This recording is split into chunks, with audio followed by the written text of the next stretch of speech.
बार की बात है। वृंदावन में एक संत रहा करते थे। उनका नाम था कल्याण। वे बांके बिहारी जी के परम भक्त थे। एक बार उनके पास एक सेठ आया। अब था तो सेठ, लेकिन कुछ समय से उसका व्यापार ठीक से नहीं चल रहा था। उसको व्यापार में बहुत नुकसान हो रहा था। सेठ उन संत के पास गया और उनको अपनी सारी व्यथा बताई और कहा, महाराज, मेरे व्यापार में कुछ दिनों से काफी नुकसान हो रहा है, आप कोई उपाय करिए।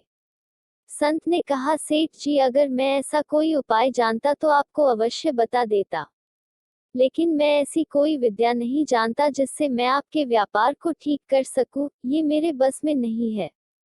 हमारा तो एक ही सहारा है, बिहारी जी। इतनी बात हो ही पाई थी कि बिहारी जी के मंदिर खुलने का समय हो गया।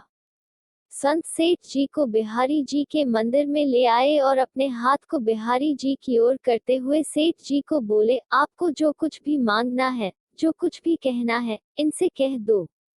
ये सबकी कामनाओं को पूर्ण कर देते हैं। सेठ जी ने बिहारी जी से प्रार्थना की, 2-4 दिन वृंदावन में रुके और फिर चले गए। कुछ समय बाद सेठ जी का सारा व्यापार धीरे धीरे ठीक हो गया। अब सेठ जी समय समय पर बिहारी जी के दर्शन करने वृंदावन आने लगे। लेकिन कुछ समय बाद सेठ जी थोड़े अस्वस्थ हो गए। वृंदावन आने की शक्ति भी अब उनके शरीर में नहीं रही।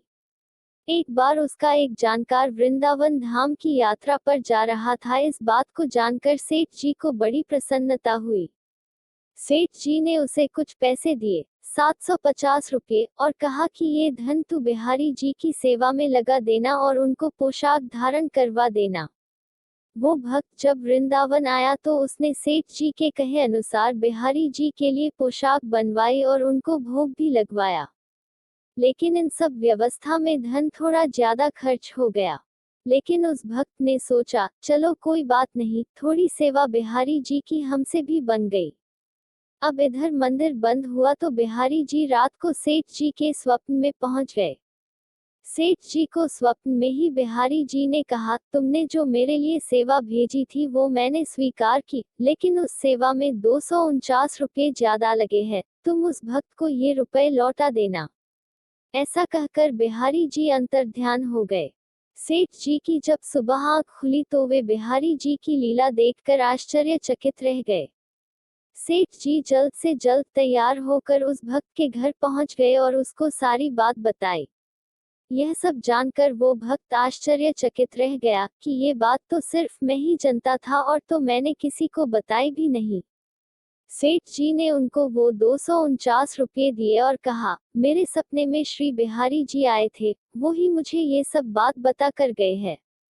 ये लीला देखकर वो भक्त खुशी से मुस्कुराने लगा और बोला, जय हो बिहारी जी की। इस कलयुग में भी हमारे बिहारी जी किसी का कर्ज किसी के ऊपर नहीं रहने देते। जो एक बार इनकी शरण ले लेता है, फिर उसे किसी से कुछ मांगना नहीं पड़ता, उसको सब कुछ मिलता चला जाता है। बोलो श्री वृंदावन बिहारी लाल की जय।